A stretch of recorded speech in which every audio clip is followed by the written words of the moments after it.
नमस्कार YouTube channel best classes bye ABS में आपका स्वागत है। सीखने का जुनून पैदा करिए, सीखने का जुनून पैदा करिए। अगर आप ऐसा करते हैं तो आप आगे बढ़ने से कभी नहीं घबराएंगे। इसी के साथ हम आज की क्लास स्टार्ट करते हैं। जो हमने कल जो हमारी physical characteristics of newborn baby की रह गई थी, उसके अंदर हमने वाइटल साइन कर लिए थे। और अगली हमारी जो असेसमेंट है या फिजिकल असेसमेंट है हमारे न्यूबॉर्न बेबी की, वो आती है। अब वाइटल साइन हमारे कंप्लीट हो गए थे, अब करेंगे हेड असेसमेंट। फर्स्ट असेसमेंट हमारी क्या थी? असेसमेंट ऑफ न्यूबॉर्न बेबी के अंदर assessment of newborn baby first थी हमारी वाइटल साइन, जो हमने कंप्लीट कल वाली वीडियो में पढ़ लिए थे। सेकंड है हमारी हेड असेसमेंट।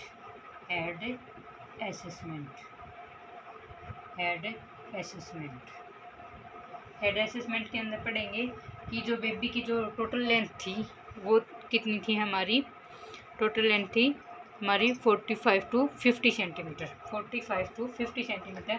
उसका 25% जो लेंथ होती है उसका क्या होता है? हमारी टोटल लेंथ का 25% हमारा हेड होता है। बच्चे का टोटल लेंथ होती है उसका 25% हेड होता है। और जो न्यूबॉर्न बेबी होता है, newborn baby at time of birth, जो अडल्ट का हेड होता है, अडल्ट हेड का 70% इक्वल होता है, यानी अडल्ट हेड के 70% के बराबर होता है। और जब बेबी 2 ईयर्स का हो जाता है, तो ये 70% 90% अडल्ट हेड के बराबर हो जाएगा। यानी कि इसमें ये बता रहा है कि जो हेड है वो बेबी की जो लेंथ होती है उसके 25% यानी कि हेड होता है। और न्यूबॉर्न जो बेबी, कहने का मतलब सीधी सी बात ये है कि न्यूबॉर्न बेबी का हेड बड़ा होता है अदर्स बॉडी, हमारा जो बॉडी पार्ट है उसकी बजाय। तो इसलिए जो अडल्ट होता है, यानी कि ये कह सकते हैं कि जैसे जैसे बेबी बड़ा होता है उसका हेड का साइज है वो छोटा होना स्टार्ट हो जाता है। जैसे एट टाइम, जिस टाइम पे बेबी क्या करता है, बर्थ करता है, उस टाइम पे 70% जो अडल्ट हेड होता है उसके बराबर होता है। और जब 2 साल का बेबी हो जाता है तो उसका हेड 90% अडल्ट जो बड़ों का हेड होता है उसके 90% बराबर होता है। यानी कि इसीलिए हमेशा बच्चे को कभी भी हम पिक करते हैं, उठाते हैं, तो उसके हेड को सपोर्ट देते हैं। यही वजह है कि बेबी का जो हेड है, जो अदर बॉडी है हेड को छोड़ के, उसकी बजाय हेड हैवी होता है। ठीक है। और क्या असेसमेंट करेंगे बेबी के हेड के अंदर? हम असेस करेंगे कि सेफेलोहेमाटोमा तो नहीं है। सेफेलो मतलब सिर्फ हेड, और हेमी आ गया तो यानी कि ब्लड। टोमा मीन्स यानी कि इकट्ठा होना। तो इसके अंदर हम ये देखेंगे बेबी की हेड के अंदर कहीं स्वेलिंग तो नहीं है। वो जो स्वेलिंग है उसके अंदर ब्लड इकट्ठा तो नहीं हो गया है। ब्लड इकट्ठा क्यों होता है? कई बार ब्लड वेसल्स प्रेशर की वजह से, मान लो प्रेशर की वजह से या वैक्यूम डिलीवरी की वजह से बेबी के हेड पर प्रेशर लगता है, तो उसकी वजह से बेबी के हेड की जो ब्लड वेसल्स होती हैं वो रैप्चर हो जाती हैं और वो क्या हो जाएंगी, एक जगह है जो ब्लड वो इकट्ठा हो जाएगा। ठीक है, गैदर हो जाएगा यानी कि इकट्ठा हो जाएगा, जिसकी वजह से क्या होगा कि सेफेलोहेमाटोमा बन जाएगा। सेफेलोहेमाटोमा ये तो टाइप से स्वेलिंग होती है। एक तो सेफेलोहेमाटोमा होता है और दूसरा होता है इसके अंदर दूसरा आता है, वो आता है कैपेट सेक्सिडनम। यानी कि एक के अंदर, दोनों के अंदर स्वेलिंग होती है। जो हमारा सेफेलोहेमाटोमा होता है इसके अंदर जो हेड है उसके अंदर क्या हो जाएगा, ब्लड कोलेक्ट हो जाएगा। कोलेक्ट हो जाएगा। और ये किसकी वजह से होएगा? ब्लड वेसल्स रैप्चर होने की वजह से। ब्लड वेसल्स रैप्चर होने की वजह से ये क्या हो जाएगा? इकट्ठा हो जाएगा। और इसके ठीक होने का टाइम होता है वो 2 वीक से लेके 3 मंथ तक का टाइम होता है। 3 मंथ का टाइम होता है। और कई बार ये क्या करते हैं, फ्यूचर लाइन को भी क्रॉस कर देता है। फ्यूचर लाइन को भी क्या कर देता है? क्रॉस कर देता है। ठीक है। मेनली वैसे न्यूबॉर्न बेबी के अंदर 6 फ्यूचर्स होते हैं। फ्यूचर क्या होते हैं? जो बोन को बोन से मिलाने का काम करते हैं, बोन को बोन से जोड़ने का काम करते हैं, उनको क्या बोलते हैं? फ्यूचर बोलते हैं। और वैसे न्यूबॉर्न के अंदर 6 होते हैं, लेकिन मेनली हम पढ़ते हैं 4। और जो फ्यूचर को फ्यूचर से मिलाने का काम करते हैं,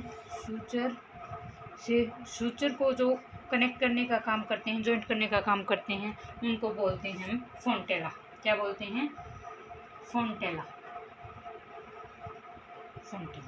ये होते हैं संख्या में 2। ठीक है। तो इस प्रकार से जो हमारा सेफेला हेमेटोमा है वो फ्यूचर लाइन को भी क्रॉस कर देता है। जो बोन से बोन को जोड़ने का काम करते हैं उसको बोलते हैं सूचर, और जो सूचर को सूचर से जोड़ने का काम करता है उसको बोलते हैं फोन्टेला। फोन्टेला के अंदर आता है एंटीरियर और पोस्टीरियर। ये आगे डिटेल से पढ़ेंगे इनके बारे में, ये कई बार क्वेश्चन बन जाता है इसमें से। फिर ये सेफेला हेमेटोमा फर्स्ट हो गया हमारा सेफेलो, और दूसरा हो गया हमारा कैपेट सेक्सिडनम। ये क्या होता है? ये होता है फ्लूइड का कलेक्ट होना। बेबी के हेड के अंदर फ्लूइड का क्या होना? कलेक्ट होना। इसके अंदर ब्लड इकट्ठा नहीं होएगा, बल्कि इसके अंदर फ्लूइड कलेक्ट होएगा। और इसका जो टाइम होता है वो होता है 2 वीक्स से लेके 4 वीक्स तक का। अपने आप ही क्या हो जाता है? ऑटोमेटिक ठीक हो जाता है। और ये किसकी वजह से होता है? ड्यू टू प्रोलॉन्ग लेबर की वजह से। प्रोलॉन्ग लेबर हो गई उसकी वजह से, या फिर डिलीवरी के दौरान कोई प्रेशर लगा दिया उसकी वजह से, या फिर वैक्यूम डिलीवरी की वजह से। वैक्यूम क्या होता है? कि इंस्ट्रूमेंट होता है जो बेबी के हेड में फिक्स करके और बाहर निकाला जाता है। या फिर मान लो जो मेम्ब्रेन है वो टाइम से पहले क्या हो गई? रैप्चर हो गई। मेम्ब्रेन रैप्चर हो गई और उसकी वजह से जो एमनियोटिक फ्लूइड है वो क्या होगा? सारा बाहर निकल गया। और उसकी वजह से भी क्या होता है? जैसे ही लेबर पेन आएंगे, जैसे ही बेबी के हेड पर प्रेस लगेगा, तो उसकी वजह से स्वेलिंग हो जाएगी। ठीक है। ये अपने आप ऑटोमेटिक ठीक हो जाता है, कोई ज़्यादा ये कभी भी सूचर लाइन को क्रॉस नहीं करता। ये सूचर लाइन को क्रॉस नहीं करता।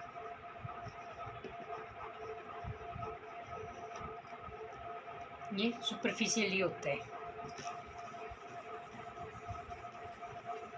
2 प्रकार से स्वेलिंग हो जाती है, एक के अंदर फ्लूइड इकट्ठा होता है और एक के अंदर ब्लड इकट्ठा होता है। ठीक है। एक आता है हमारा हेड असेसमेंट के अंदर मॉडलिंग का मतलब हल्की सी जो स्वेलिंग होती है वो होती है बेबी के अंदर 0.4 सेंटीमीटर, या फिर हम बोल सकते हैं 4 mm की, जो ऑटोमेटिक कुछ टाइम के बाद अपने आप ठीक हो जाएगी। और साथ में हम क्या एसेस करेंगे? अगली line, assessment of sutures and fontanelle. Assessment of sutures and fontanelle कि बच्चे के जो फ्यूचर हैं वो अच्छे से बने हैं या नहीं बने। अगर नहीं बने, इमेच्योर बेबी होता है उसके अंदर अच्छे से नहीं बने होते, तो ये चीज़ देखेंगे। अगला आता है assessment of eye. Assessment of eye ये हेड का हो गया। दूसरा है हमारा असेसमेंट ऑफ आई को देखेंगे। आई जो होती हैं उनको कि जो आई जो होती हैं वो कैसी कलर की होती हैं? ब्राउन कलर की, ब्राउन या फिर ग्रे कलर की होती हैं। ग्रे कलर की क्या होती हैं? आईज होती हैं। और दूसरी चीज़ क्या देखेंगे? ये मान लो आई का क्या है? Inner canthus. आगे वाला जो पार्ट होता है उसको क्या बोलते हैं, इनर कैंथस, और ये होता है आउटर कैंथस, आउटर कैंथस। तो इसका ये यहाँ से लेके यहाँ तक, यानी कि इनर कैंथस से लेकर आउटर कैंथस तक की जो लंबाई होती है वो होती है 2 सेंटीमीटर, और दोनों आइज के अंदर ये बराबर हो गई, यानी कि distance between inner canthus to outer canthus ये होता है 2 सेंटीमीटर। कितना सेंटीमीटर होता है, 2 सेंटीमीटर। और जो आई शेप होती है, आई जो शेप होती है, आई की शेप और जो साइज होता है, एंड जो साइज होता है वो कभी भी होल लाइफ के अंदर चेंज नहीं होगी, होल लाइफ के अंदर चेंज नहीं होगी। होल लाइफ के अंदर जो शेप है और जो साइज है वो एट बर्थ होगी, सेम रहेगी। और जो outer canthus of eye, outer canthus of eye, outer canthus of eye and tragus, ये अच्छे से ऊपर लिख लेती हूँ कि क्या है। सबसे मेन जो आता है असेसमेंट ऑफ आई के अंदर, वो इनर कैंथस से आउटर कैंथस की लंबाई 2 सेंटीमीटर, और आई की शेप और साइज होल लाइफ के अंदर कभी भी चेंज नहीं होती, बराबर रहती है। ठीक है। दूसरा है जो आउटर कैंथस होता है, यानी कि आई का ये इनर हो गया, ये आउटर हो गया। इस कैंथस से, आउटर कैंथस से लेके जो ट्रगस ऑफ ईयर, यानी कि ईयर का जो नीचे वाला पार्ट होता है वहाँ तक of ear are at equal level तक, इक्वल लेवल होता है। यानी कि आउटर कैंथस से लेके और जो ईयर का दोनों साइड ये क्या होएगा, बराबर होएगा। यानी कि आउटर कैंथस ऑफ आई से लेके, आउटर कैंथस ऑफ आई से लेके ट्रगस ऑफ ईयर का जो गैप होता है वो क्या होएगा, बराबर होएगा दोनों साइड, लेफ्ट और राइट साइड, दोनों साइड। अगर मान लो इसके अंदर क्या है, इक्वल नहीं है दोनों साइड का, तो इसका मतलब बच्चे के अंदर क्या है, क्रोमोजोमल अबनॉर्मलिटी है। जो परसों वाली क्लास में पढ़ी थी कि कौन कौन सी क्रोमोजोमल अबनॉर्मलिटी होती हैं। अगर दोनों साइड बराबर नहीं है तो इसका मतलब क्रोमोजोमल उसके अंदर अबनॉर्मलिटी है। सबसे ज़्यादा ये चीज़ें क्वेश्चन में पूछी जा सकती है। अगले क्या असेसमेंट करेंगे बेबी की, अगले असेसमेंट करेंगे असेसमेंट ऑफ चेस्ट। अगले क्या असेसमेंट करेंगे, असेसमेंट ऑफ चेस्ट। उसकी छाती देखेंगे बच्चे की कि न्यूबॉर्न जो चेस्ट होता है, जो न्यूबॉर्न की चेस्ट होती है वो होती है सर्कुलर अपीयरेंस, सर्कुलर अपीयरेंस, यानी कि सर्कुलर गोल दिखेगी। उसके अंदर किसी भी प्रकार का, यानी कि जो हमारा एक तो होता है एंटीरियर टू पोस्टीरियर, और एक होता है हमारा ट्रांसवर्स जो हमारी लाई होती है, और एक होता है एंटीरियर पोस्टीरियर जो हमारा डायमीटर होता है, वो हमारा क्या होगा, बराबर होएगा। इसलिए ये क्या दिखेगी, सर्कुलर में दिखेगी। यानी कि इतना ही तो एंटीरियर से पोस्टीरियर का डायमीटर और इतना ही क्या है, ट्रांसवर्स का है, तो इसलिए ये सर्कुलर अपीयरेंस दिखती है। बड़ों के अंदर इनका रेशो क्या हो जाता है, कम ज़्यादा हो जाता है। तो एंटीरियर और पोस्टीरियर इनका रेशो क्या होता है, हमेशा किसके बराबर होता है, ये किसके बराबर होएगा, ये ट्रांसवर्स के बराबर होगा, ट्रांसवर्स। यानी कि इनका रेशो होता है एंटीरियर पोस्टीरियर रेशो 1, और रेशो ट्रांसवर्स का भी क्या होगा, ट्रांसवर्स का भी रेशो 1 होगा। 1:1 इनका क्या होता है, डायमीटर होता है। ठीक है। अगर मान लो ये नहीं होता, मान लो ये रेशो क्या होता है, एंटीरियर पोस्टीरियर डायमीटर है वो अगर 2 है और ट्रांसवर्स का अगर मान लो 1 है, तो इसका मतलब कि क्या किसको शो करेगा, अब नॉर्मलिटी को शो करेगा। और ये किसके अंदर देखने को मिलता है, इम्फीजिमा के अंदर देखने को मिलता है। कौन सी डिजीज कंडीशन के अंदर देखने को मिलेगा, ये इम्फीजिमा के अंदर ये देखने को मिलता है, जिसके अंदर क्या होता है, बैरल चेस्ट हो जाती है, बैरल चेस्ट हो जाएगी। बैरल चेस्ट का मतलब है जो बेलन टाइप होता है उस टाइप की चेस्ट हो जाएगी। उसकी वजह से ये क्या होएगा, ये रेशो एंटीरियर पोस्टीरियर का रेशो, ट्रांसवर्स का रेशो अब नॉर्मल हो जाएगा। ठीक है। अगर बच्चे की चेस्ट से किसी भी प्रकार का मिल्की या वाइट सिक्रीशन हो रही है, तो ये भी क्या होता है, कई बार जैसे किसी बच्चे के अंदर वाइट क्या हो जाती है, वाइट डिस्चार्ज होना स्टार्ट हो जाता है, जैसे छोटे बच्चे के अंदर, या मिल्की डिस्चार्ज होना स्टार्ट हो जाता है। तो ये कई बार 1 वीक तक होता है। क्या हो जाता है, अगली क्या असेसमेंट करेंगे कि अगर किसी भी बच्चे के अंदर वाइट या फिर मिल्की डिस्चार्ज होता है, तो अगर 1 वीक तक हो रही है, 1 वीक तक अगर हो रहा है तो कोई बात नहीं, अगर फिर ठीक हो जाता है, नॉर्मली होता है। ये किसकी वजह से होता है, मदर के जो एस्ट्रोजन हार्मोन होता है उसकी वजह से होना स्टार्ट हो जाता है, एस्ट्रोजन हार्मोन की वजह से, एस्ट्रोजन हार्मोन्स की वजह से ऐसा होना स्टार्ट हो जाता है। अगली असेसमेंट क्या करेंगे, ब्रेस्ट की जो साइज होता है ब्रेस्ट नोडल का,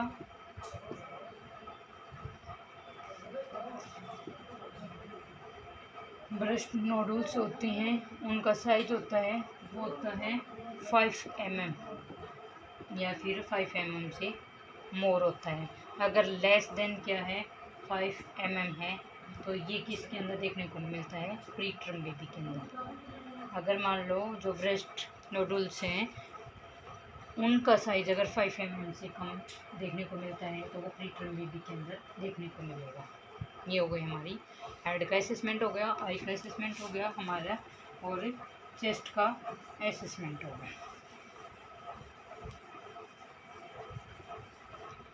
अगले असेसमेंट करेंगे हम स्किन की असेसमेंट, जो जिसको हम क्या बोलते हैं, इंटीग्यूमेट्री।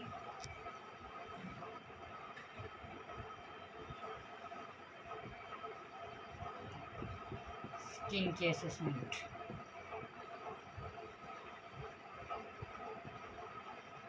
स्किन के असेसमेंट के अंदर सबसे पहले तो क्या देखेंगे हम, किसी प्रकार की साइनोसिस तो नहीं है। साइनोसिस के अंदर पेरिफेरल फर्स्ट जो करेंगे वो करेंगे पेरिफेरल साइनोसिस। पेरिफेरल साइनोसिस का मतलब आउटर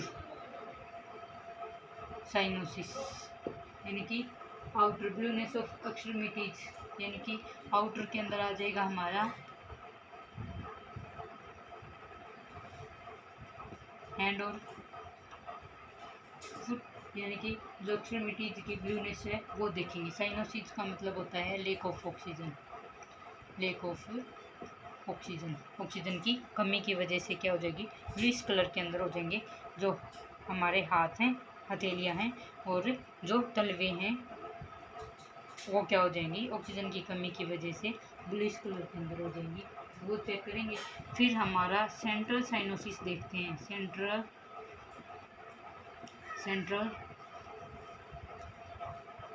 साइनोसिस देखेंगे। सेंट्रल क्या देखेंगे, साइनोसिस देखेंगे। सेंट्रल साइनोसिस के अंदर हम क्या देखेंगे, लिप्स हो गई जैसे, इसीलिए ऑपरेशन थिएटर वगैरह होता है उस टाइम पे जो लिपस्टिक वगैरह है, नाखून हैं हमारे, नेल्स, लिपस्टिक है वो उतार देते हैं, नेल पेंट होती है वो उतार देते हैं, इसीलिए उतारते हैं साइनोसिस देखने के लिए। सेंट्रल पॉइंट के ये साइनोसिस होते हैं। ऑपरेशन थिएटर में या फिर कोई भी प्रोसीजर करते हैं तो ये चीज़ें उतरवा देते हैं। ये रीज़न होता है उनका साइनोसिस चेक करने के लिए, ऑक्सीजन का लेवल चेक करने के लिए। और टंग हो गई, ये क्या होते हैं, सेंट्रल साइनोसिस को चेक करने के हमारे एरिया होते हैं। और फिर एक्रोसाइनोसिस कैसे चेक करेंगे, ये पेरिफेरल साइनोसिस हो गया और हमारा सेंट्रल साइनोसिस हो गया। अब एक्रोसाइनोसिस कैसे चेक करेंगे, टिप्स ऑफ फिंगर्स यानी कि फिंगर्स की फर्स्ट जो हमारा डिजिट होती है उसके अंदर देखेंगे। टिप्स ऑफ फिंगर्स की हम वो देखेंगे कि ब्लूइश कलर की तो नहीं है, ठीक है। क्यों देखेंगे ये, क्योंकि स्किन की असेसमेंट क्यों करेंगे, क्योंकि जैसे ही बच्चा इंटरनल इन्वायरमेंट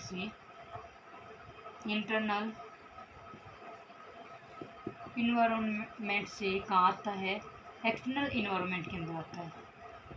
एक्सटर्नल इन्वायरमेंट के अंदर आता है तो उसकी वजह से एकदम से उसका बॉडी टेम्परेचर भी डाउन हो जाता है। ऑक्सीजन लेवल जो मदर से ले रहा था, प्लेसेंटा से ले रहा था, वो भी एकदम से उसको खुद अफर्ट करने पड़ते हैं। उसके लंग्स हैं उनको खुद को अफर्ट करना पड़ता है, इसकी वजह से साइनोसिस होने के चांस होते हैं। और एकदम से बच्चा ब्लूइश कलर का हो जाता है, इसलिए हम साइनोसिस चेक करते हैं, क्योंकि एकदम से बच्चा एडजस्ट नहीं हो पाता, इसलिए चेक करते हैं, ठीक है। या फिर स्किन के अंदर और क्या देखेंगे, किसी प्रकार के साइन वगैरह तो नहीं है, जिसे बर्थ मार्क्स बोलते हैं। वो जैसे किसी के अंदर ब्लैक कलर के होते हैं, ब्लैक कलर के बर्थ मार्क्स होते हैं। इस प्रकार से अगर किसी भी प्रकार के क्या है पिगमेंटेड हैं वो देखेंगे उसके अंदर, या कोई पैचेज वगैरह तो नहीं बने हुए हैं, मैंगोलियम स्पॉट्स तो नहीं है। मैंगोलियम स्पॉट्स के अंदर जो ब्लैक कलर के धब्बे होते हैं वो देखेंगे। या फिर जैसे नोज है, हेड है, नोज हो गया, हेड हो गया, चेस्ट हो गया, वहाँ पे किसी प्रकार का जैसे रेड पिगमेंटेड स्पॉट तो नहीं है, रेड कलर के दाने तो नहीं है, वो देखेंगे, ठीक है। और बेबी के अंदर और स्किन के अंदर क्या देखेंगे कि बेबी के ऊपर वर्निक्स चियोजा और लेनिगो है या नहीं है, ठीक है। इसके अंदर क्या होता है, वर्निक्स चियोजा के अंदर क्या होता है, वाइट कलर की एक परत होती है जो बच्चे को क्या करती है, टेम्परेचर को मेंटेन बना के रखती है, वो देखेंगे। वाइट कलर की क्या होती है, बच्चे के बाहर की एक कवरिंग सी होती है जिसको क्या बोलते हैं, वर्निक्स क्योजा। और लेनुगो बेबी के सिल्की क्या होते हैं, एयर होते हैं, बिल्कुल छोटे और बिल्कुल शाइनी ब्राउन हेयर होते हैं न्यूबॉर्न बॉडी के ऊपर। और इसके अंदर जो वाइट कलर की सिक्रीशन होती है न्यूबॉर्न बेबी की, वो क्या होती है, वर्निक्स क्योजा के अंदर जैसे वाइट कलर की क्या होगी, एक परत सी जमी होती है जो किसकी बनी होती है, वो बनी होती है डेड एपिथेलियम टिश्यू की, डेड एपिथेलियम सेल्स होते हैं उसके अंदर। और साथ में क्या होती है, जो हमारी क्या है, सेबेसियस जो ग्लैंड होती है जो सक्रीशन करती है, जैसे जिसको बोलते हैं, जैसे स्वेट के साथ साथ जो कई बार डर्टी सी जैसे गंदा मैल सा लग जाता है, वो उसको सक्रीशन करती है, वो वर्निक्स क्योजा होता है लेनुगो। और वो बेबी को टेम्परेचर से भी प्रोटेक्ट करता है, यानी कि टेम्परेचर को मेंटेन करके रखता है। एट बर्थ पे उसको साफ भी कर देते हैं, कई बार अपने आप भी हो जाता है। फिर बच्चे का अगला सिस्टम क्या चेक करेंगे, हेपेटिक सिस्टम एसेस करेंगे, यानी कि उसका लीवर। लीवर के अंदर कैसे लीवर करेंगे, बिलिरुबिन लेवल देखेंगे उसका। अगली क्या असेसमेंट करेंगे, हेपेटिक सिस्टम असेसमेंट करेंगे। उसके अंदर क्या देखेंगे, बिलिरुबिन लेवल। बिलिरुबिन लेवल के अंदर हम क्या देखेंगे कि बच्चे को पीलिया तो नहीं है, बच्चे के अंदर पीलिया तो नहीं है। कितने प्रकार का होता है, ये 2 प्रकार का होता है। जॉन्डिस यानी कि मतलब जॉन्डिस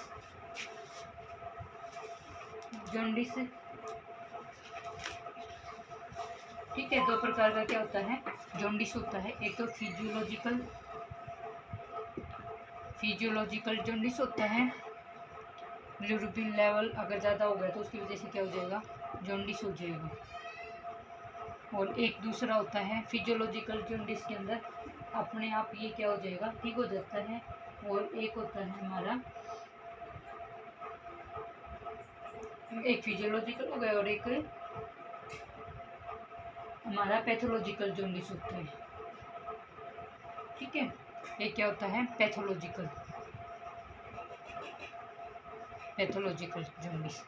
ये जॉन्डिस होता है जो फिजियोलॉजिकल, ये अपने आप क्या हो जाता है, ठीक हो जाता है। इसमें 1 वीक से 2 वीक्स तक का टाइम लगता है। और ये पैथोलॉजिकल जॉन्डिस होता है, इसमें टाइम ज़्यादा लगता है। इसके अंदर जो बिलिरुबिन लेवल होता है वो उसकी मात्रा कम होती है, यानी कि 15 जो यानी कि 15 तक इसकी मात्रा होती है। 50 mg पर DL से कम होता है ये इसके अंदर। और जो पैथोलॉजिकल होता है इसके अंदर इसकी मात्रा अब हो जाती है। इसके अंदर फोटोथेरापी की ज़रूरत नहीं होती और इसके अंदर फोटोथेरापी की ज़रूरत होती है, जिसके द्वारा अनकंजुगेटेड बिलिरुबिन को कंजुगेटेड बनाया जाता है और यूरिन के द्वारा, स्टूल के द्वारा बाहर निकाल दिया जाता है। जो फोटोथेरापी भी कल मैंने बात बताई थी, फोटोथेरापी की लंबाई 45 सेंटीमीटर होती है बच्चे से। ठीक है,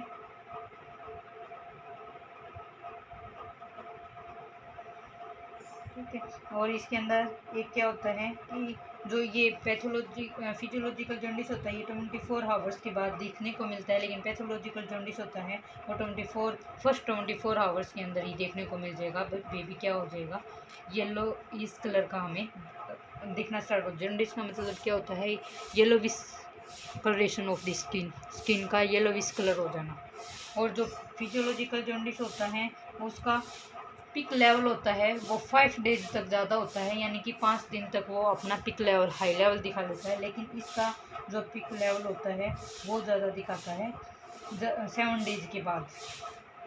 और ये ऑटोमेटिकली 7 डेज से 14 डेज के अंदर ठीक हो जाएगा। और ये सबसे ज़्यादा होता है प्री टर्म बेबी के अंदर, प्री टर्म बेबी के अंदर, क्योंकि बच्चा कमज़ोर होता है और उसके अंदर अच्छे से, यानी कि ब्रेस्ट फीड भी अच्छे से नहीं कर पाएगा, इसकी वजह से उसके अंदर होता है। और उसका लीवर भी अच्छे से मैच्योर नहीं हो पाता, उसकी वजह से होता है। ठीक है, और ये है बिना ट्रीटमेंट के ही 2 वीक्स के अंदर क्या हो जाएगा, ठीक हो जाएगा। और इसके लिए हमें ट्रीटमेंट की, जैसे फोटोथेरापी या ट्रीटमेंट की हमें ज़रूरत पड़ेगी, इसके अंदर रिक्वायर्ड ट्रीटमेंट की ज़रूरत होगी। ठीक है, और जो फिजियोलॉजिकल जॉन्डिस होता है ये 60% तक ट्रम बेबी के अंदर देखने को मिलता है, लेकिन 80% ये प्री ट्रम बेबी के अंदर देखने को मिलता है। ये इनके अंदर क्या है, डिफरेंस है दोनों के अंदर, पैथोलॉजिकल और फिजियोलॉजिकल। वैसे टोटल सीरम बिलिरुबिन लेवल हम अगर जाने तो ये हमारा होता है, टोटल बिलिरुबिन लेवल होता है less than 2 mg per day, लेकिन एट न्यूबॉर्न के अंदर ये क्या होता है, थोड़ा बढ़ जाता है। ठीक है, अगर बिलिरुबिन की अगर हम बात करें तो टोटल जो हमारा सीरम बिलिरुबिन जो लेवल होता है वो होता है हमारा less than 2 mg per day. और इसके अंदर अलग अलग आ जाता है एंड कंजुगेटेड और कंजुगेटेड। ये जैसे कई बार टेस्ट करवाया होगा उस टाइम पे देखा होगा, कंजुगेटेड और एक होता है कंजुगेटेड और एक होता है नॉन अनकंजुगेटेड।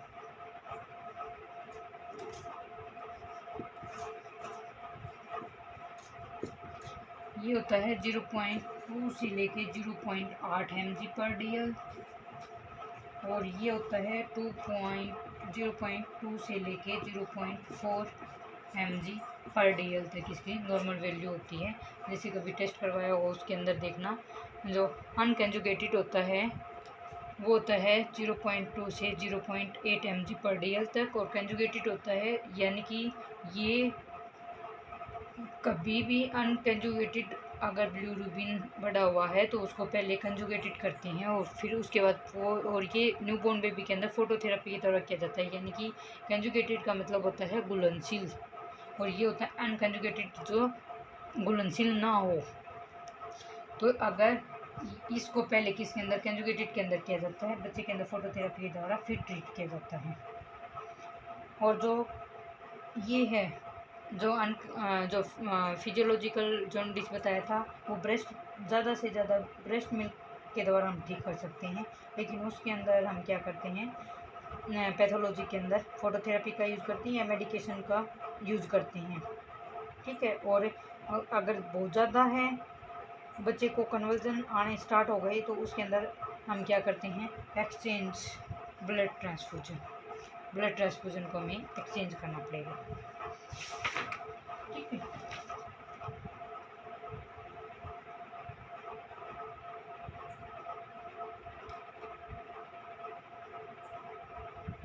आगे है इसके अंदर ये कई बार, जैसे अगर मान लो क्या होता है इसके अंदर जॉन्डिस के अंदर, जो हमारा बच्चे का हो या बड़े हो उनके अंदर आरबीसी का जो लाइफ स्पैन होता है उसको कम कर देते हैं। इसकी वजह से एचबी लेवल भी क्या हो जाता है इसके अंदर कम हो जाता है। और मोस्ट कॉमन कोज क्या है जॉन्डिस का, सबसे most common, very very important question है।